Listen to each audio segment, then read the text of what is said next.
Dari Blitar, Pak Ustaz. Blitar Mau ya, bertanya. sama kuburannya Pak Karno. Dekat. Apa di dalamnya itu? Ya, Blitar ya. Saya mau bertanya. Saya mau jawab. Ada yang salah dari saya? Ini dari Blitar ya? Iya, dari Blitar. Saya dari Jogja. Ada lagi yang nanya? Oh, belum. Ayo kan? Ini pengalaman saya pribadi. Oh ya, curhat. Dulu saya kesini 2014. 2012 saya juga kesini. Ya. Sebelumnya saya juga pernah kesini. Ya, terus ya. Terus 2016 saya cuti. Suami diambil garangan mati. Berarti curi putus Pelakor. Dalam Islam namanya tahbib. Dosa yang sebelum di akhirat dia akan merasakan adalah tahbib, yaitu pelakor. Ada dua siksa yang sebelum di akhirat dia dapatkan. Satu adalah orang durhaka orang tua. Sebelum di akhirat dia merasakan. Dua, orang yang sengaja berzina atau mengambil suami orang dengan merusak rumah tangganya. Maka hati-hati, jangan ada pelakor di antara kita. Makanya saya betul-betul nggak mau, tidak pernah niat satupun mengadai istri saya. Saya tidak akan, mohon maaf, tidak akan menggantikannya. Ya, paling nambahin. Enggak.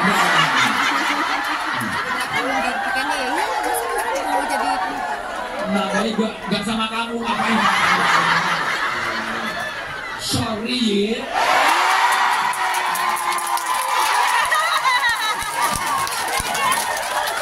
Sorry ya.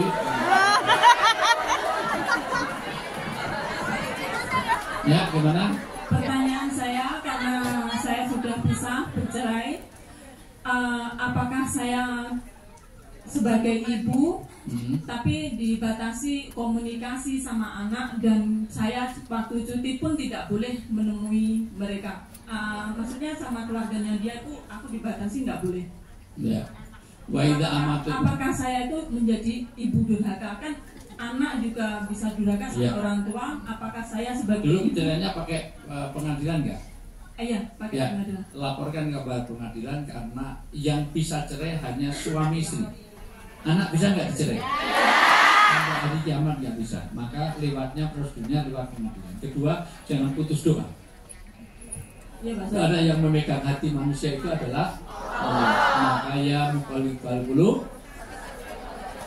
ya musallifal qulub, solid qulubana ya muqallibal qulub, solid qulubana alatin. Artinya Anda tetap doakan anak itu. Wa idza amatum bisain fa'tu minum astata'tum. Kamu semaksimalnya bisa terus. Mungkin Anda caranya belum kurang, atau datang nggak ngasih hadiah. Nah, maka buat hatinya supaya senang, supaya ini. Karena anak nggak bisa dicerai, tetap itu jadi anak. Ya. Kadang 2 bulan sekali saya menyuruh keluarga saya untuk menjenguk anak saya. Ya, bagus. Ya.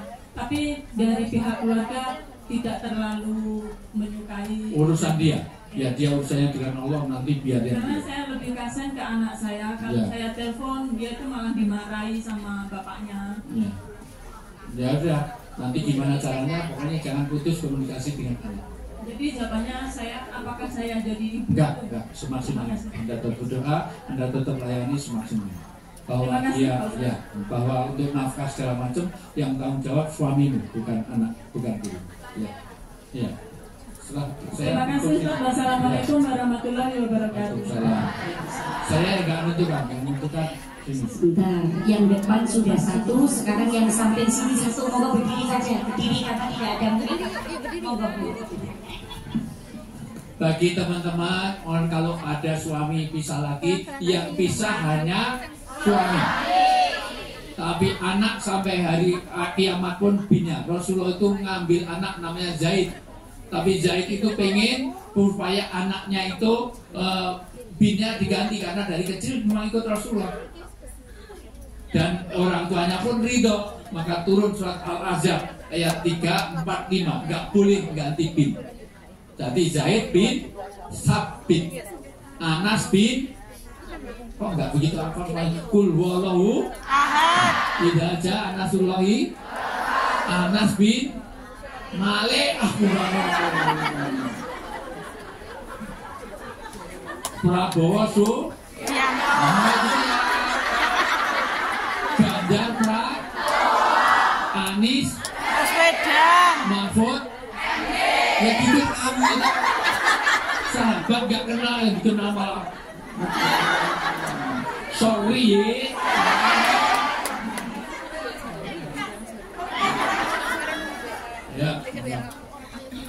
Assalamualaikum warahmatullahi wabarakatuh. Nama saya Evita dari Malang. Malang. Duren. Kasihan banget jadi orang Malang. Ya. Ustaz, saya mau tanya. Saya mau jawab. Saya Ya. dan kakak saya itu kan tidak akur ini. Jangan, karena nanti jauh dari berkah. Maka segera sil mahkota. Sambunglah orang yang memutus hubungan silaturahmi. Waqfu man haramaka.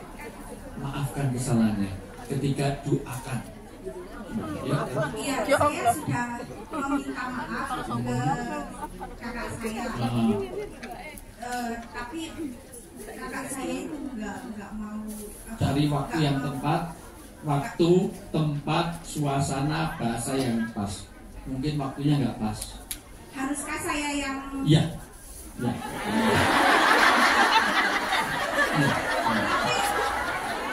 tapi semua komunikasi itu diputus. Ya, pokoknya kamu sudah menyambung perkara tidak mau urusannya dia dengan Allah. Yang penting kita sudah berbaik pada dia. Betul kan gitu. Apalagi kamu sudah sebagai anak lebih muda, kamu yang nyelondoh, kamu yang muda. Doakan dia, maafkan dia, dan ambil cari. Mungkin waktunya nggak tepat. Sama kakaknya mungkin, kakak tahu fit, ya tahu persis. Itu berarti bahasanya nggak tepat. Kedua, waktunya nggak tepat. Tiga, datang biasa tahabu, tahtadu. Bawa oleh-oleh, bawa dia dari Hongkong nggak bawa oleh-oleh malah datang. Kakak tahu nggak? Utang aja, malah utang yang dikasih. Belum pulang, saya masih. Lah ya besok pas pulang itu bawa oleh-oleh kirimin aset dari sini. Ya. Tapi saya selalu kirim uang buat dia, tapi nggak kasih tahu langsung ke rekening gitu. Ya kasih tahu sekarang. Oh, nggak usah. Kasih tahu.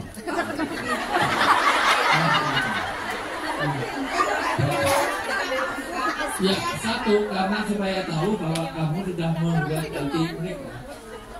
Nanti kalau nggak ngerti dikira nggak, kirim ulang ya nggak, ada dikirim itu. Jangan-jangan kamu ngasih aku juga tapi nggak ngasih tahu. Betul. Saya ikhlas loh ya, siapapun yang manggil ikhlas. Ini orang baik sekali yang masih nggak itu memang untuk keikhlasan begitu, tapi karena ini punya hubungan. Saya kasih kesempatan untuk yang belakang biar adil. Monggo banyak yang belakang berdiri. Suara yang lantang Mbak sini bentar ya. Mbak, jadi gantian dari depan sampai sekarang banyak yang belakang, kasihan yang belakang. Mic-nya posisi enggak ngomong. Berdiri aja, berdiri.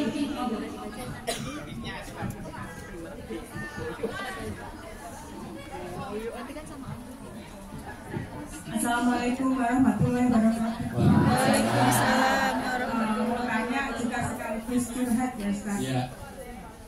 Jadi suaminya diambil orang juga. Iya, Nak. Bukan saya loh, saya nggak ngambil istri orang.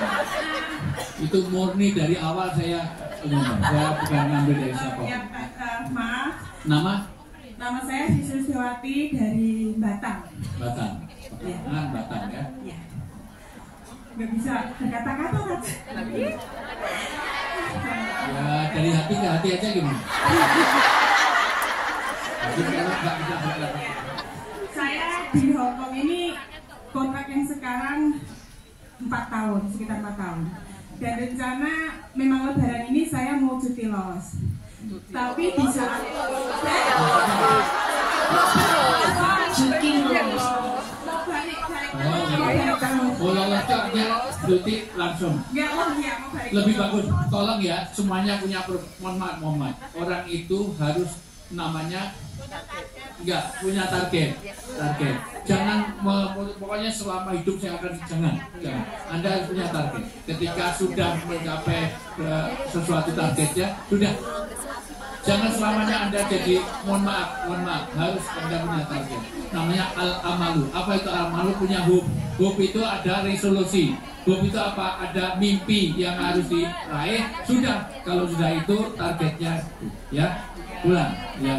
Anak Anda perlu Anda, suami Anda perlu Anda, orang tua Anda perlu Anda, tetangga Anda perlu Anda, betul? Nah, maka punya target. Oke, bagus. 4 tahun 5 tahun. Yuk. Iya, tapi di saat terakhir saya ngobrol itu ada kabar dari saudara, katanya ada cewek yang itu ngejar suami gitu.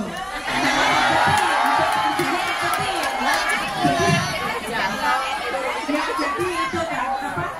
Kalau pulang kerja minta boncengin gitu. Padahal dia udah punya suami, sampai dengar katanya wanita itu menceraikan suaminya. Nah, karena emosi sesaat saya berantem sama suami pas Oktober kemarin. Menang siapa?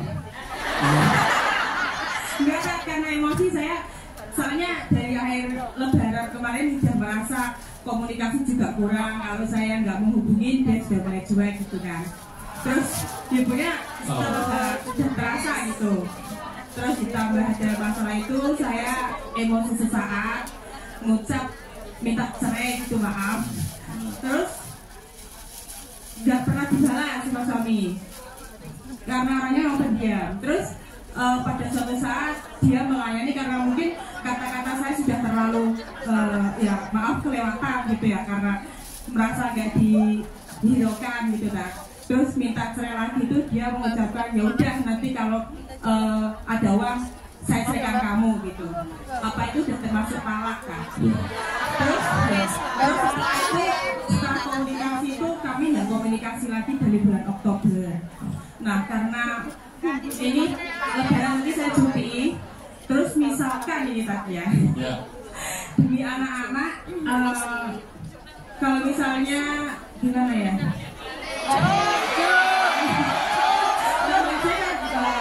Kalau dalam hati masih ada sakitnya, sampai detik ini belum ada komunikasi, kita saling blokir. Tapi misalkan kalau dia tahu saya pulang, terus dia pulang balik ke rumah, itu solusinya gimana, Mas? Terima kasih. Baik, idenya, tolong perhatikan, idenya itu apa-apa jangan mudah cerai, karena Allah tidak suka. Apapun itu kalau bisa widatul umah, yaitu Anda pertahankan pernikahan itu bisa bertemu di dunia dan reuni di surga bersama keluarga. Cerai itu adalah solusi terakhir ketika sudah tidak bisa disatukan. Kalau hanya gatel itu cukup kalau digaruk kok masih belum bisa sembuh, dikasih balsam belum sembuh, diminumi obat belum sembuh, dikeroi. Keroi nggak bisa, kronis baru diamputasi. Jangan baru gatel langsung potong tangannya, jangan. Diobati dulu dengan cara apa? Bagaimana kalau mau resolusi dua pihak keluarga? Jangan berdua, kalau berdua jadi berantem lagi. Kamu suka berantem gitu. Yaitu kamu bawa wali untuk meresolusi. Jangan bawa pengacara. Pengacara itu boleh dilakukan untuk perdata. Tapi kalau urusan begini, kalau pengacara pasti ujung-ujungnya cerai. Karena pengacara itu akan memenangkan kliennya dan memusuhi lawannya. Maka tidak dengan pengacara, tapi dengan wali dan wali. Namanya bertahkim atau berhakam, musyawarah. Jadi Anda tidak sendirian. Banyak di antara wajah-wajah yang persis nasibnya kayak Ini dari psikolog saya tahu wajah-wajahnya itu ada wajah tertekan gitu ya.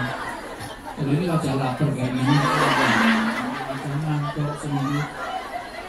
Iya apa kayaknya gitu, makanya ditutup kerja tapi nggak boleh. Jadi Mbak Indah, Lisa, itu nanti kamu bernegosiasi. Pertama kalau itu yang minta kamu belum jatuh cerai, asal kamu cabut kembali. Tapi kalau suami sudah mengiyakan gitu, itu namanya kinanah memang. Cuma ya masih lewat WhatsApp gitu. Ya, ya itu sayun istadion. Zaman Nabi nggak ada SMS kamu pada maka sahabat, yang penting kamu segera minta maaf. Saya talak itu aja talak 1, maka masih bisa diusahakan. Gak usah nangis ya. Ya. Gak ada suami masih ada Pak Warno di sini.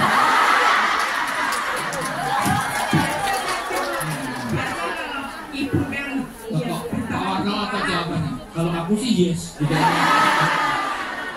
Ya, sorry ya. Lisa, santai tenang saja, daripada kamu sedihmu juga tidak menyelesaikan masalah kan. Tetap kamu doakan, kamu jalin hubungan baik, dan nanti cari cara yang terbaik dengan bertahkim atau berhakam dengan kedua belah pihak. Itu ya, itu adalah sambil Anda doakan ya, selalu doa ya. Ya, itu bisa. Ya. Terima kasih Pak. Wassalamualaikum warahmatullahi wabarakatuh. Waalaikumsalam. Ustaz, pertanyaan yang saya ingin. Assalamualaikum warahmatullahi wabarakatuh, Ustaz. Ya. Waalaikumsalam. Ustaz Wijayanto yang selalu dilindungi Allah Subhanahu wa taala, saya bertanya. Ada orang yang murtad, itu termasuk teman saya sendiri. Murtad, ya. Iya. Kemudian beliau masuk agama Islam lagi, tapi syahadat sendiri tanpa ada saksi. Apakah itu sholatnya diterima oleh Allah Subhanahu wa taala? Terima kasih, Ustaz. Pertama, riddah. Orang yang murtad itu dosa yang paling besar.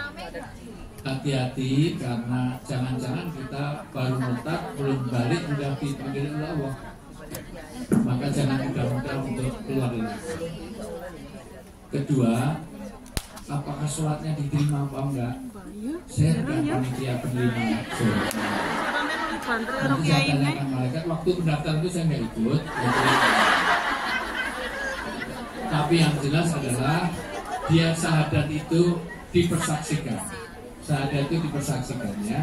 Dipersaksikan, tolong itu dulu persaksian bahwa saya bersyahadat lagi. Makanya kalau bisa sholatnya jangan sendirian. Kalau sholatnya bareng-bareng kan diketahui bahwa dia jelas dia orang nanti lagi cek. Sholat ada syahadatnya enggak?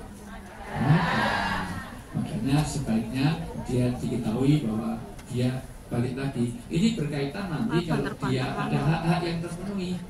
Kalau dia sakit kita harus mengunjunginya. Kalau dia lapar kita harus ngasih. Kalau enggak kita dosa. Kalau dia mati kita harus mensolatkannya, menjalankan. Kalau dia nggak tahu keislamannya, kita nggak boleh mensolatkan. Maka harus dinyatakan bahwa dia tidak Islam. Ya. Jadi sebaiknya jangan mudah-mudah untuk riddah atau apa murtad ini bahaya sekali. Itu dosa yang sangat besar. Ya. Ya. Insya Allah suaminya.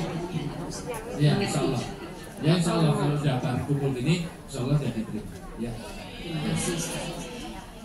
Karena kan sudah dipersaksikan keislamannya kalau bareng-bareng. Ya. Ya. Selanjutnya Ustaz. Ya. Assalamualaikum Pak Ustaz. Saya minta doa keselamatan. Insya Allah bulan April tahun ini saya berangkat umroh. Minta doa, terima kasih untuk Pak Ustaz. Dan nama saya Sukri Sri Hartati Tulungagung. Allahumma dan Allah yusahil nama. Mudah-mudahan Allah mudahkan. Allahumma yasir wala tu'asir wa tamim bil khair. Umrah ini perjalanan Allah yang jalankan. Dan Allah menjalankan umrah tidak ada kaitannya dengan wastabaku. Allah yang memilih. Termasuk datang ke sini ini Allah yang jalankan. Dan Allah memilih tidak berdasarkan kekayaan. Nyatanya di sini tidak semuanya orang kaya. Betul nggak? Ada nggak orang yang lebih kaya dari kita, gajinya lebih tinggi tapi nggak datang ke sini? Ada nggak? Allah tidak memilih berdasarkan kepandaian. Nyatanya ada orang yang lebih pintar dari kita, belum tentu ada tergerak untuk sini. Betul nggak? Dan Allah tidak pilih berdasarkan ketampanan dan kecantikan. Kalau kesini harus cantik, yang bisa datang sini hanya 1, 2, 3. Masuk.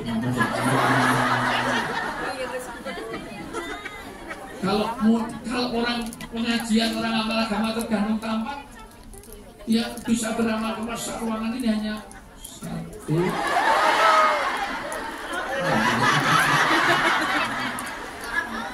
Ya, jadi Allah wastabahu, Allah telah pilih kita. Demikian juga perjalanan umroh. Saya berapa kali, saya udah puluhan kali umroh, haji baru 23 kali. Hajinya haji sokeh, sokongannya memakai. Dan haji saya kosasi, ongkosnya dikasih, malah turah, malah lebih. Karena pembimbing, setiap tahun saya berangkat. Umroh itu sehari bisa 5-6 kali sebulan, setahun. Tapi mohon maaf, Allah berapa kali saya ganti kiri, ganti kanan. Dia apa, tukang kebun, kenapa apa, dia tukang pijit. Tapi Allah jalankan lewat majikannya, Allah yang jalankan. Sementara ada teman saya sudah siap, miliarder, tiba mau berangkat, ada saja halangan sakit, halangan apa. Jadi itu nggak ada hubungannya dengan kepandaian, kecantikan, kekayaan. Jadi mudah-mudahan Allah mudah. Insya Allah mudah-mudahan ini semuanya niat umrah semuanya ya. Orang Islam kalau ada waktu, ada tenaga, ada biaya kok nggak niat umroh, maka akan mati di golongan Yahudi, Nasrani, Majusi dan Mugandul, Kauka, Gentayangan, Usianya, maka semuanya harus niat untuk pergi pergi haji. Semuanya niat ya. Niat dulu pokoknya niat. Nanti ada usaha, ada jalan kita. Ya, ada lagi. Minta doanya Ustaz agar saya diberi kemudahan dan kelancaran karena sebentar lagi akan menjalani operasi pengobatan penyakit kanker payudara dan diberi sehat kembali. Terima kasih. Baksa isfi antasafi la sifaan la sifauka sifauka ya hadis al-masfiha al-masfiha al-masfiha. Dan yang sakit-sakit Allah akan.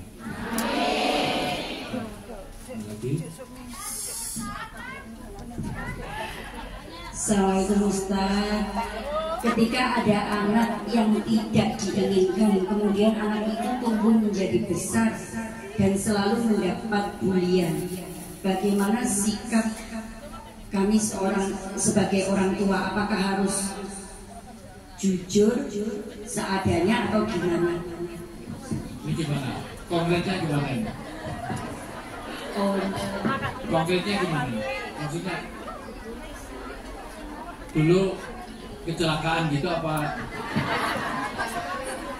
Gak sengaja ketukas sebelahnya jadi belum gitu apa? Maksudnya gimana? Maksudnya?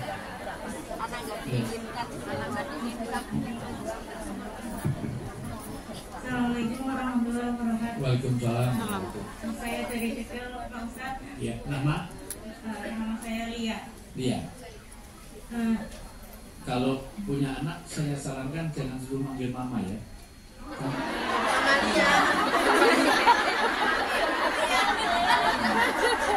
Kalau nama dia berarti binatang menyusu. Bunda ada atau ya, gimana nama dia? Itu bang ya. Bulia ya. Ya gimana bu? Ini kan ada anak di lingkungan yang kurang menghormati itu Pak Ustadz. Terus ada anak yang tidak diinginkan, tapi anak tersebut itu selalu maksudnya tidak diinginkan tuh maksudnya gimana? Anak di luar. Karena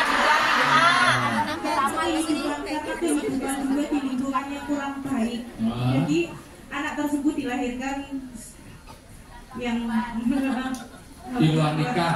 Ya. Lainnya di luar gitu ya. Nah, terus anak tersebut sekarang udah mengerti dan lingkungannya itu selalu membuli anak tersebut. Maka sikap yang harus ditentukan orang tuanya itu gimana, atau maksudnya itu harus dipondokan atau lebih bagus. Iya, tapi gini Ustadz, anak tersebut itu kurang disabilitas, jadi belum bisa jalan. Ya semaksimalnya ya. Wa inta amantukum bisain fa'tumin masatum. Insya Allah itu jalan surgawi bagi mereka. Iya. Insya Allah anak disabilitas itu adalah investasi surga bagi orang tuanya. Karena satu, dia tidak mukallaf. Orang disabilitas itu insya Allah terbebas dari maksiat. Jarang disabilitas kok korupsi, itu jarang. Iya Ustaz, mohon sarannya bila ada informasi hotel pesantren yang menerima anak disabilitas. Biasanya memang lembaga khusus, karena kalau disabilitas itu pesantrennya bukan pesantren tapi pada lembaga sosial. Yayasan seperti itu. Ya. Karena kalau pesantren selama ini adalah untuk yang betul-betul memang untuk belajar agama.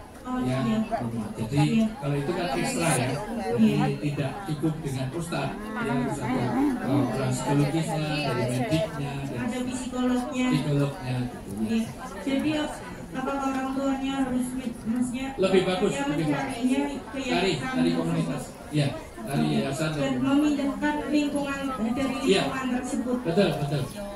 Baik, kalau bisa. Ya, makasih Pak Ustaz. Ya sama-sama ya.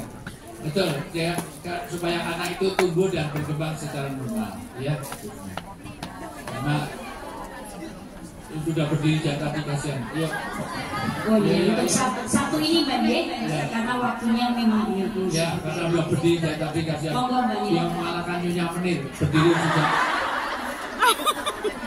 1940. Semangat banget, mesti suaminya diambil orang. Tunggu mikrofon dulu. Nama. Assalamualaikum, saya Bulan dari Kota Malang. Dari Malang. Di mana? Kita ketemu kembali. Alhamdulillah.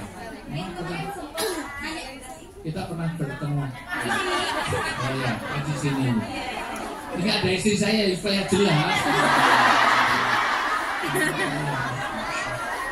Itu dikira jangan buka-buka relasi.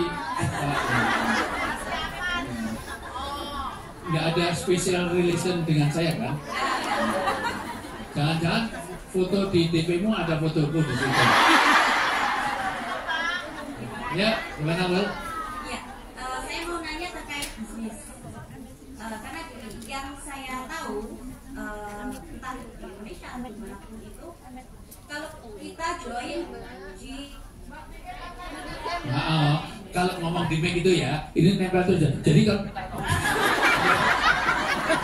ya, jadi boleh tangannya gini-gini, tapi yang ini nempel terus gitu. Jadi jangan, kita harus naik, dia turun. Ya. Mic-nya didekatkan, ngomongnya pelan-pelan. bebas banget ini. Saya mau nanya terkait bisnis. Ketika kita join bisnis, entah itu apapun levelnya loh ya, pokoknya kita bermitra aja lah. Agen distributor atau apapun itu kan sudah ada patokan harga. Ya mungkin kita kalau bermitra dengan brand tersebut kan sudah ada nih, ini harganya segini. Kalau sebagai distributor mungkin kita akan dapat potongannya 10%, kan ada beda-beda levelnya itu. Nah, namun saya pernah menjumpai di salah satu brand, saya nggak nyebut nama. Di sana kan juga udah terpatok harga nih. Nah, terus ada seorang mitra yang menjual dengan harga di bawah harga pasar. Iya. Nah, dari situ kan ada somasi yang dilayangkan oleh ownernya. Nah, yang didolimi tidak boleh, yang ada yang mendolimi dan yang didolimi. Dua, tidak boleh ad-afa muda'afa, berlipat ganda. Karena kalau lipat ganda itu termasuk riba. Keempat, mohon maaf kalau memang ada aturan yang memang disepakati, tidak boleh dilanggar. Betul, jangan sampai dia merusak harga.